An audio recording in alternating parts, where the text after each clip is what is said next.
Today we are going to study class 9 subject SS chapter number 2, that is physical features of India. We have studied about India's location, size, its neighboring countries, its neighboring islands. Now we are going to talk about the physical features. What are the physical features of India, which are divided into according to the geographical and the physical conditions of India. We saw that in location we had mountains, plains, plateaus, and islands, all these things. Then we had soil color variation also, just because soil are made up of different type of rocks, so the color changes from one place to the other. Third, we had the physical features. Physical features. Now these physical features are based on the theory of plate tectonics.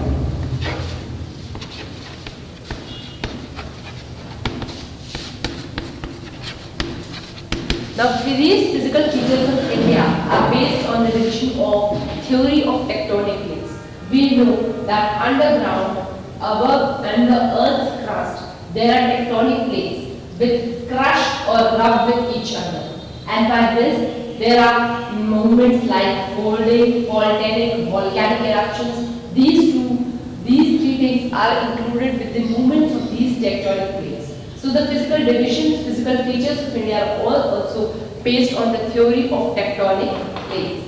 Theory of tectonic plates, there are 7 major and minor plates. How many? There are 7 major and minor plates, minor tectonic plates.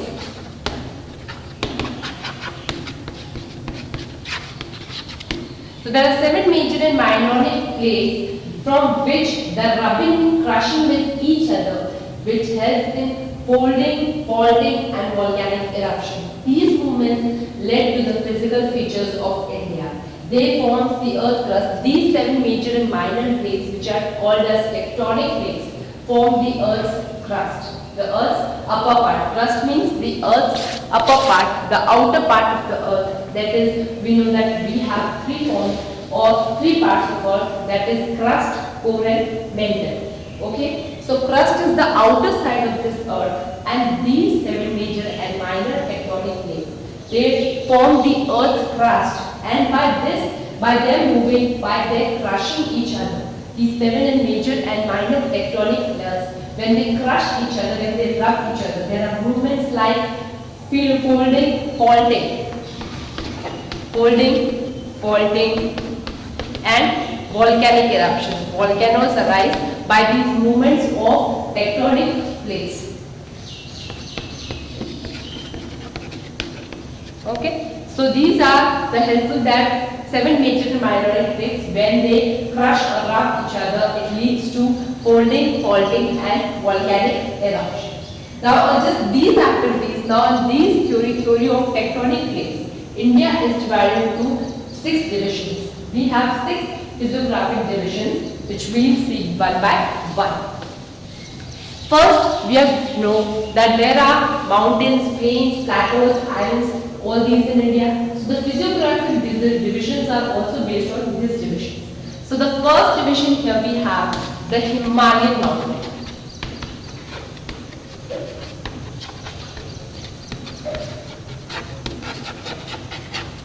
These all divisions are based on the theory of tectonic plates, and the first division here we are going to discuss is the Himalayan mountains. Now first we will talk about Himalayan mountains. What is Himalayan mountains and what are the length, breadth or the width of these Himalayan mountains? So here these Himalayan mountains are young-fold mountains. Young-fold mountains, which is loftiest and rugged to mountain diameters. These are rugged, means they have we can say like this type. For example, this type of mountains: upper side, inner side, upper side, lower side, upper side, lower side. These type of Himalayan mountains are loftiest and they are rugged parts, and they are also young-fold mountains. Young-fold mountains means these Himalayan mountains are not more ancient or more older types, but these are young-fold mountains. Secondly, the part we have the length of Himalayan mountains ranges from 2400 kilometers is the length of these Himalayan mountains. 2400 kilometers is the length. right? Then it is 400 to 150 is the width. Okay, so 2400 kilometers length of the Himalayan mountains. Then we have 400 to 150 width of these mountains, which is from Kashmir to Arunachal Pradesh. It varies from Kashmir to Arunachal Pradesh.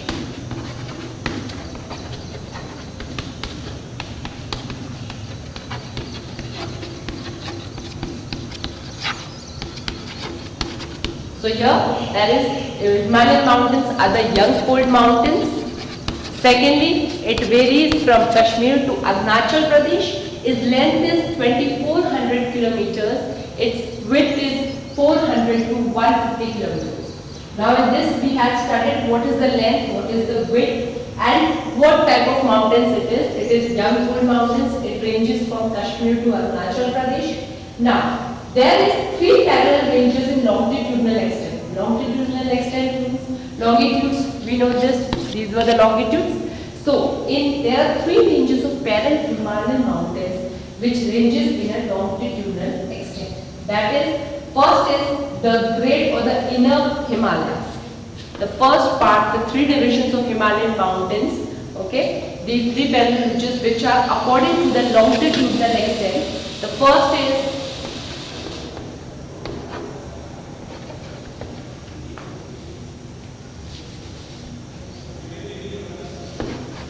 Great or inner Himalayas, which are also called as Himalayan. Okay. So the first part of the Himalayan, the first range of Himalayas is first the great or the inner Himalayas, which is also known as Himalayan portion. Okay. Secondly, we have the middle portion, which is called as Himachal. And lastly, we have the outer portion, which we know as Shivalik. Okay, so these are the three ranges which are by the longitudinal extent. The first is the great or the inner Himalayas that are called as Himalaya. Secondly, we have middle Himalayas that is called as Himachal.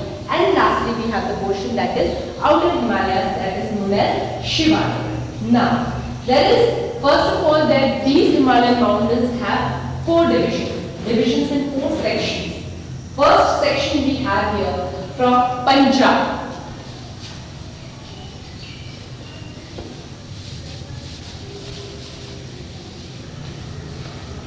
The first division, that is Punjab. Okay, these are the divisions of Himalaya on four sections. First area we have the Punjab, which is from between Indus to Satluj. These are the rivers in Punjab between Indus to Satluj.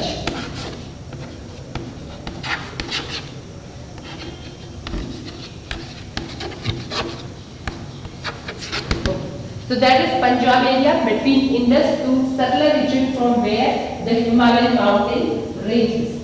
Secondly, we have Kurmau. Now, Kurmau region we have between Satluj to Kali. Between Satluj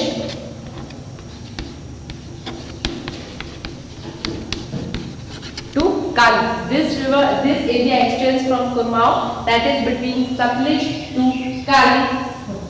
Thirdly, we have the Nepal region. We can see that there is a division of this area, division of mountains between the two rivers. The first one is the Punjab region, which is between Indus and Satluj. Secondly, we have the Kurmau region, that is between Satluj to Kali. Then we have between Nepal. We have Nepal between Kali to Tista. These are the name of the rivers which extend the Himalayan range of the area size. Like from Punjab area, from Indus to Satluj. From Kurmau region, we have Satluj to Kali. From Nepal region, we have Kali to Tista. And the fourth division is the Assam, which is from Tista to Dibang.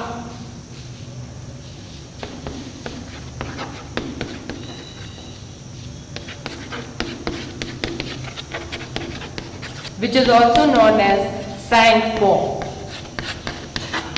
Okay, so these are the 4 divisions, which is area-wise from where the Himalayan mountain ranges between the rivers like Punjab between Indus Satluj, Kurmao between Satluj Kali, Nepal between Kali Tista, and Assam between Tista to Diban, which is also known as sandfall. Now we have this next section, the next physiographic features, that is the northern plains. The first was the Himalayan mountains. The second division here comes the northern plains. Because we know that India has many physical features like mountains, plains, plateaus, so they are divided on the basis of geographical conditions. So second we are going to discuss about the northern plains.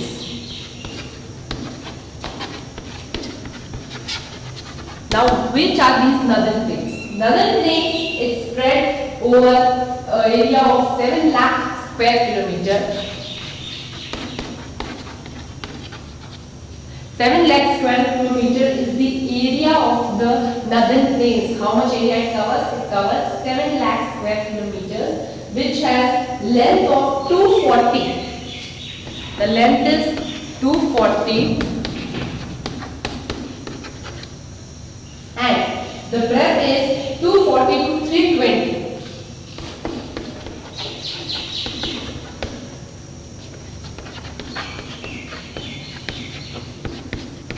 Okay, so that is the area which is covered by the northern plains is 7 lakh square kilometers. Then we have a length from 240 kilometers. We have breadth from 240 to 320 kilometers. Now, river flows to plains from mountains are in depositional mode.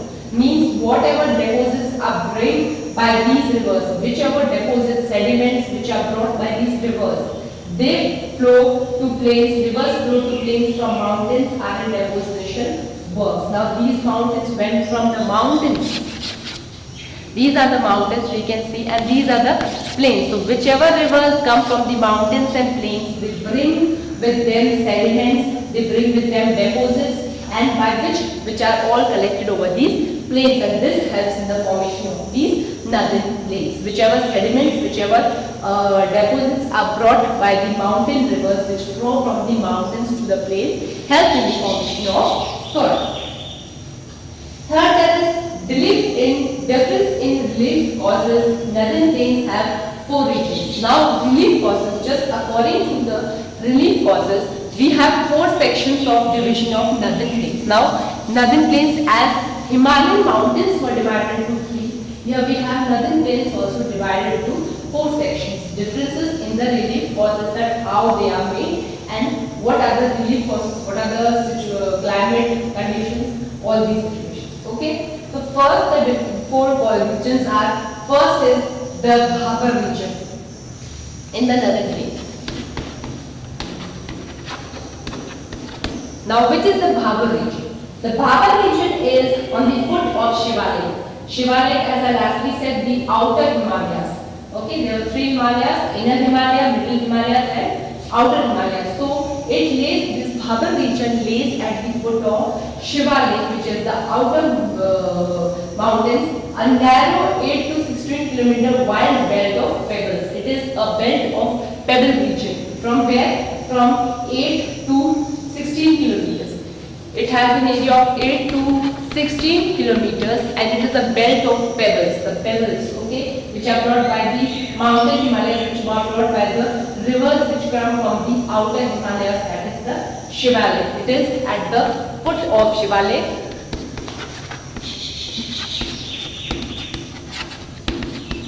And it is from 8 to 16 kilometers. It has a narrow belt, which is a belt of pebbles. Pebbles can also be explained as kankar. Okay, so this Bhabar region is at the foot of Shivalek. It is from 8 to 16 kilometers, belt of pebbles, that is also known as kankar. Second, we have the Tarai region. Now the Tarai region is next to Bhabar.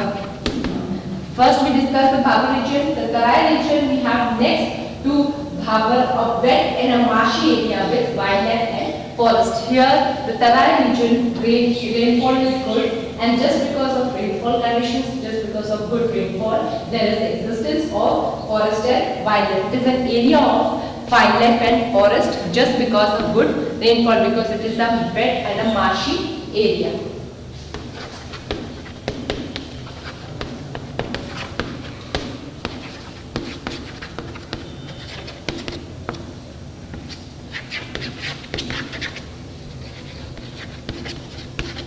Okay, Tarai region is a wet and a marshy area just because of good rainfall in this region. We have area of wildlife forest, means we can have an existence of forest and wildlife.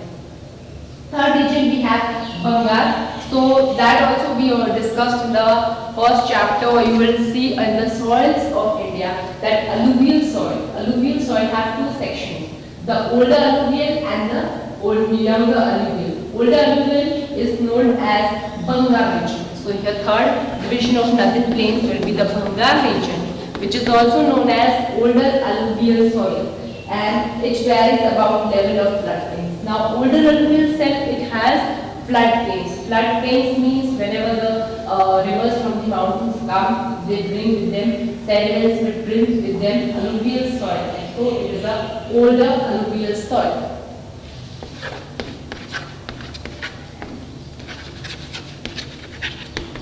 Okay, so this Bangar region has older alluvial soil. Now we have the next, that is the Khadar region. Khadar region, as I firstly said, that Bangar is the older alluvial soil and Khadar is the young alluvial soil, younger alluvial soil of flood plains.